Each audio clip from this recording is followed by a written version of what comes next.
Hey guys, Ben Sellen with eXp Realty here. So let's talk about it. Some of you guys are not going to find a deal. A lot of you guys are not going to find a deal in this market. 75% of buyers, according to Zillow, are on the sidelines or waiting for rates to drop. I think that's that's perfectly reasonable. The rates will drop. They have to drop. There's no way out of this mess. The inflation is at a point where rates just can't stay high, you know. But let's say there was a whole bunch of money that was injected into our monetary system and the rates drop. What's going to happen to supply? Well, if 75% of buyers jump back into the market that were holding out year after year, probably for the last 5 years, they saw stuff get so expensive. They saw rates jump to 5, then to 7, then to almost 8. Now they're floating around 6 or so. What are they going to do? So here's my prediction, and thank you for staying this long in the video, but here's my prediction. I think cash is going to be injected into the market. Rates are going to drop. Buyers who've been saving and trying to get into the homes are going to enter the market. Okay? We're going to see at the similar to what's happening right now, the lowest valued things, the starter homes, they're going to sell for more. Right now they're 8% plus because the baby boomers and the millennials are shopping for the same house. I'm a millennial. I was born in 1981, so kind of Gen Z, but millennial. So I know it's been a struggle for my generation, especially around here in rural America, to get into a starter home. And then when they do, they're just stomped out by cash buying boomers. Not a good look, boomers. Not a good look. Oh, man. But what's going to happen, I think we're going to see more of this. A lot more people are going to buy. Housing developments in rural areas will be more popular, and there will be a price drop overall in existing inventory. And I'm saying this because existing inventory is getting old.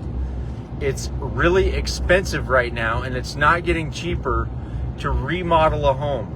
There's not a lot of skills. The skills are becoming not less and less, but the millennial generation was basically told to go to college and get into debt and not learn a bunch of skills to remodel houses. Okay? So you're going to have a few people, clean up and get a whole ton of these older homes. But whenever you talk to a builder, contractor, or whatever, they're all going to say the same thing. I'd rather just buy new or build than remodel. Especially those old homes. If you want to compare, this will be something. Okay, this came from a conversation I just had with some buyers. Let's compare a 1950s home to a manufactured home, any year, whatever. I would say post 2000s manufactured home. It's got 3 bedrooms, 2 baths, vaulted ceilings, primary bedroom with a bathroom, big walk-in closets, and the rooms on the other side of the house with a bathroom. Big great room, open kitchen living room concept. Really good model. You look at a 1950s home around rural Eastern Washington, it's like small rooms, 1 bathroom, low ceilings, weird layout, baseboards. Like that was some cool thing. Nobody wants baseboards. A big wall mounted or a older home. There's a whole lot of them, and they're gonna sell or they're not gonna sell. And that's how it's going to go. But right now, we've got a few months. I say we got a few months. We got until next spring, probably, to take advantage of this buyer's market. Will there be a buyer's market? Why will there be a buyer's market, and who can take advantage of it? Well, that just depends on your financing.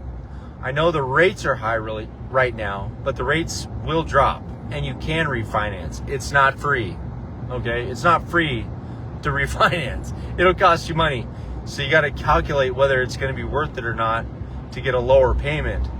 But if it's overall price, which ends up being the primary factor, because if you're an investor and you're looking at that as equity in your home, say you bought the house for $250, you did a little bit of work to it, but because it was in a slow market and you were able to negotiate so well, now your house is worth $300,000. Guess what?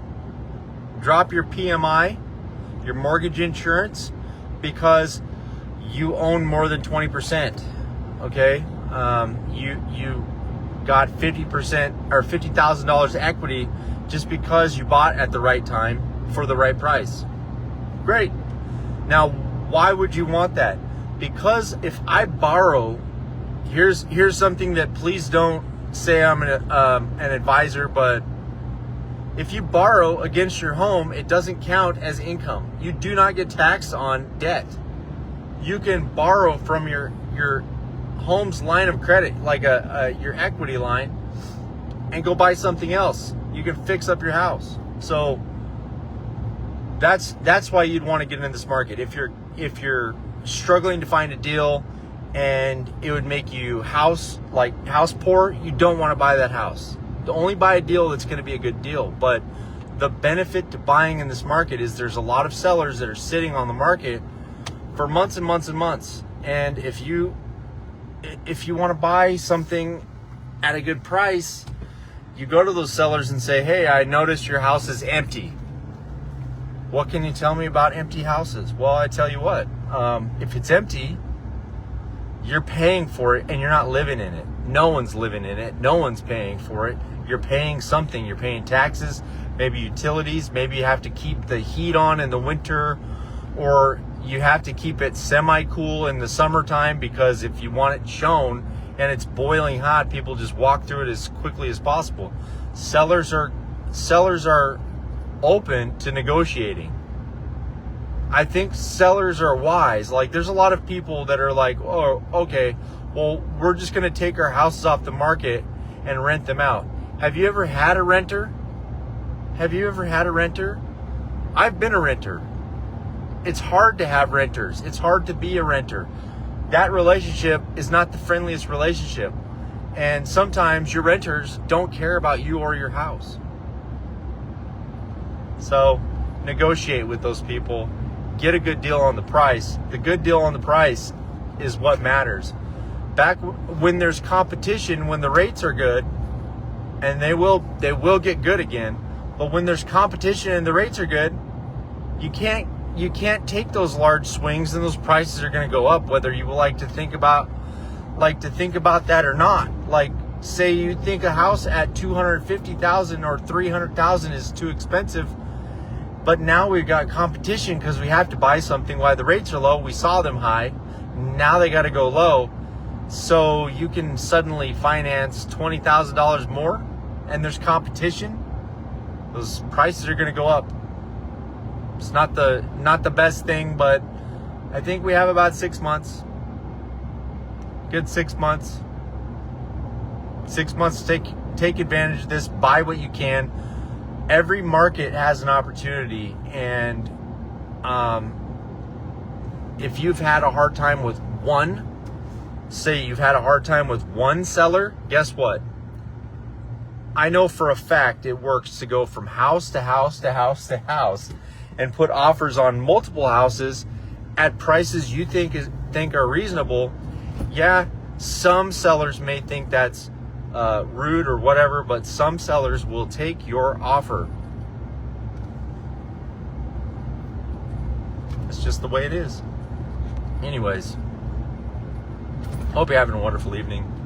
It's been a long day, going home from a showing, and yeah. Have a great day. Call me if you want to talk real estate. Bye.